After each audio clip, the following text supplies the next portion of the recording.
in a city plagued with crime. Nobody moves! When hope is gone and help is out of reach. Please help me. Hey, get off the car, you bum! Only one man can stand in the way of evil. Look! I'm a crime fighter! Wait! Before we get into this fantastic crime-fighting film, the fuck?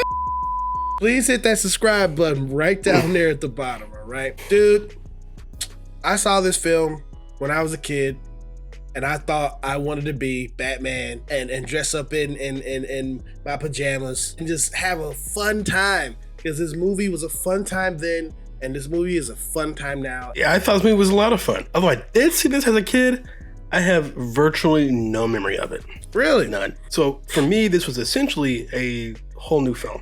And I expected there to be a lot of like nostalgia, like people just liking the movie because it's like a nostalgic movie or something. But you know what? This is a genuinely good film.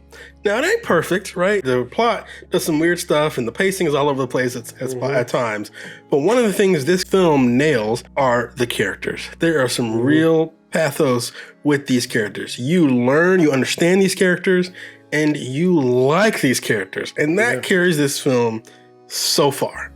Even with some of the dated jokes that go right over your head, like there's some Gary Coleman jokes in here and stuff like that.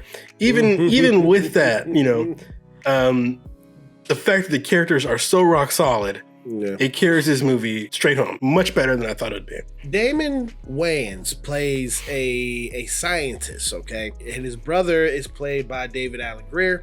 And they are polar opposites. I guess what it is Damon Wayans, and Damon Wayans isn't really a scientist so much as he's like a tinkerer. He just kind of tinkers at the house, you know?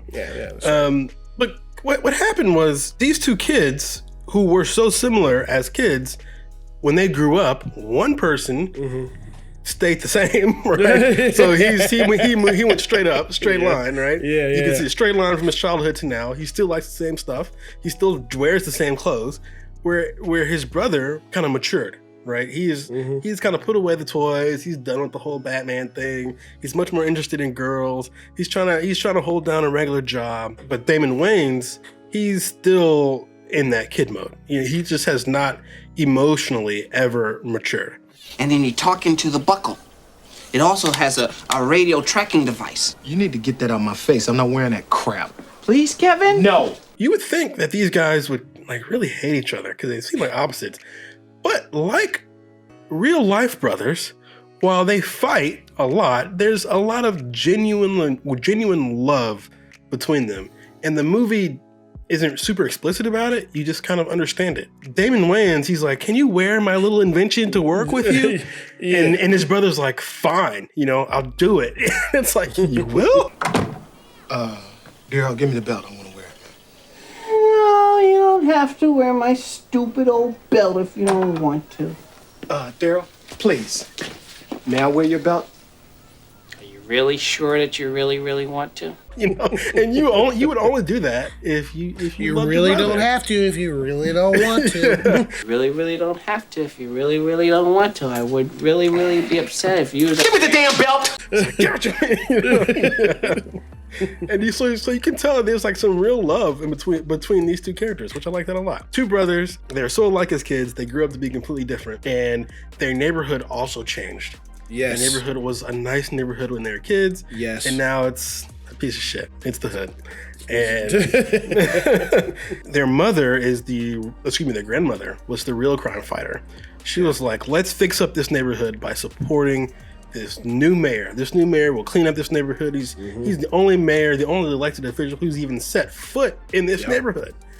But when the new potential mayor insults this like crime family or something, they come and they shoot the grandmother, and they shoot everyone related to the mayor's election campaign. Good evening. Michael Manelli sends his regards. This gang member, or this group of gang, is ran by the same guy that we talked about in the last video. Same guy. This dude is still getting his ass whooped. Shit on me. Shit on me! He's back. Oh man, he's back.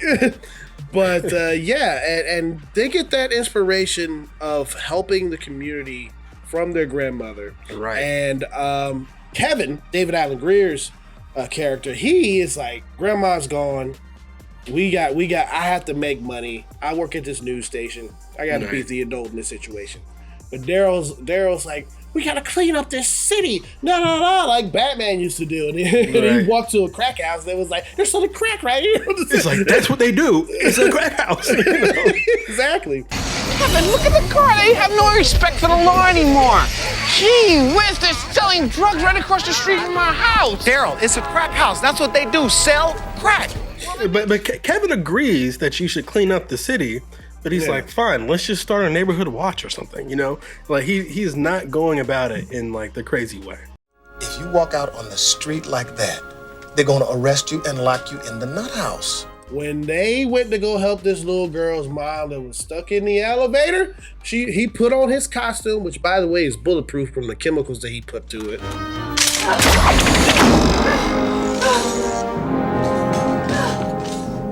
Going in.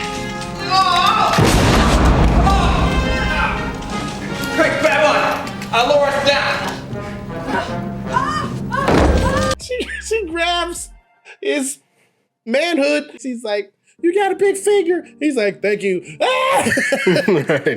The thing about that scene is it's a scene where our hero does something heroic. And it is shocking how many modern superhero films forget that scene, right? Whoa! Zack Snyder. Bring it back. Zack Snyder has never included that scene in almost any of his movies.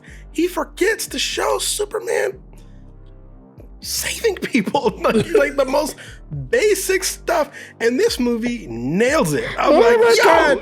Yo, you're about to start a shitstorm again. I will not. I won't, because everyone. I feel like if this were 2 years ago, yeah, you're right. I probably would stir the pot. But I feel like most people acknowledge now that Zack Snyder's movies haven't been that great, right? Hey, man, WB acknowledged it, didn't they? They sure did. I think even the most, Zack Snyder acolyte will be like, sometimes he misses the point. His movies look great. They look awesome, but they don't nail the characters. This movie looks all right, but it kills the characters. It nails them. It nails them better than most modern superhero movies do. And that scene right there in particular, where we see them doing something heroic, and it's not big heroic, right? It's not like they're saving a baby from a burning building. They're helping a woman in need. And then the whole community or the people that sit in that building come to thank him. Yeah, they rally around him. Even the build up to that, right? The little girl's like, help, a woman's in need. They're like, oh, what, did she get mugged? Oh, is there a fire? You're like, no, she's stuck in the elevator. And they're like, oh. Yeah. But this was really, the lady really needed help, So anyway, scenes like that, I thought really, really helped out quite a bit. Daryl, who's running around the streets as Blankman, he really expects the cops to help him. He's like, come on, guys. Come on, help me out, And the cops are like, get the F out of my face. I got things to do or just not do. I'd rather not, I'd just rather not. And I thought that was really interesting, how all his faith was in the police, but the police never really came to help him. And I thought that was really an interesting thing to say for, a 1990s superhero film. The news station wanted to get a scoop on him, and the news anchor was Robin Givens. Robin Givens was back in the day that lady. Okay, she was that lady. Okay, of course Kevin, he wanted to be with her and stuff like that, but she had a thing for Blankman. He is the most wonderful man I've ever met in my entire life. Blankman? Oh, yes. Right, so she tries to get the scoop, and Blankman shows up on this like bullshit piece of crap, right? riding on the subway train, and she's like terrified, but kind of intrigued, and that I thought was such a great scene, very similar to the scene from the 1989 Batman where Kim Basinger's character gets into the Batmobile for the first time.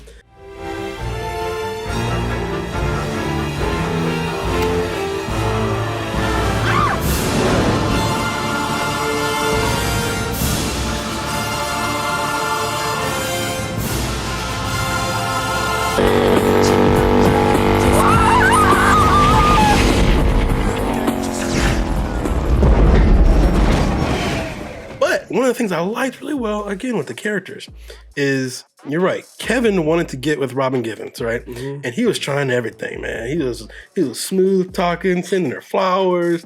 Nothing was working. But Blankman stayed true to himself. And even though he was weird, he was strange, he was genuinely himself. And she responded to that so strongly. The first time you see the costume, you're like, is he wearing a sock over his eyes? Yes. But then at the end, once you get used to the costume, there's a cool factor to it, to his outfit. It's cooler than you think it is. At least I thought it was. Yeah. At first glance, you're like, that looks stupid. But at the end, you're like, you know what? He kind of does look like a superhero. You know, he kind of does, you know. There is a strangeness, like a mystery or romance about the character. I kind of dug his outfit, especially once he got accustomed to it. This movie was a lot more complex and funnier and more interesting than I thought it was going to be. Yeah, man. The last scene was kind of played out like the 1960s Batman, where Kevin's in his costume now, and he's actually a martial artist. And he can actually fight. Yeah, fight. And you hear they actually put the words "bam, bam, bam," zap with the fighting and stuff like that. Damon Wayans has another very famous superhero character that he's played on A Living Color, Handicap Man. And there was like a funny little reference to Handicap Man where the bombs are in the handicap stall in the bathroom. But the movie, while good, it was not perfect, because there's this point in the movie where I thought the movie was going to end, and then it didn't. It was when the mayor got blown up. I was like, oh, is this the big conclusion to the film? And I was like, oh no, this is the midway point. So there are some weird pacing issues with the film, but I did really enjoy. I genuinely enjoyed this film. The nostalgia thing with me is included within my rating, because I love seeing this when I was a kid. I love seeing it now. The fact that I can go back and learn some new things about the characters and the differences between both of them, his brother and them, really awesome. Yeah, it was just a fun time from one of the most, one member from one of the biggest comedy families in the industry, man. Because the Wayans go back, they're just amazing with what they do. So because of the pacing, I do have to take some points off. So I'm going to give this a B+. That's what I'm gonna give it to, B+. I liked the film, and I liked it unironically. I genuinely liked it, and I thought it hit a lot of the superhero beats that even modern superhero films do not hit. They forget all the time. I thought the Wayans, especially Damon Wayans, is just a superior writer. He understands characters. He understands in order to keep you going in the film, you have to like this guy. Whereas Zack Snyder, he thinks you got to spectacle, right? You got to show Superman leveling a building, and that'll keep people interested. But for me, and for some people that is true, right? Some people that's all they need. But for me, I need something deeper, and this one goes for the depth and less for the shallow stuff. And it's interesting how many modern movies ignore that or forget it, and you can get that stuff for cheap. So why not? I guess it's hard. I guess that's why.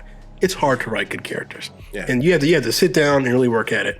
And you can tell someone liked the character of Blankman before they recorded this film, and it shows. It's clear, and I do recommend it.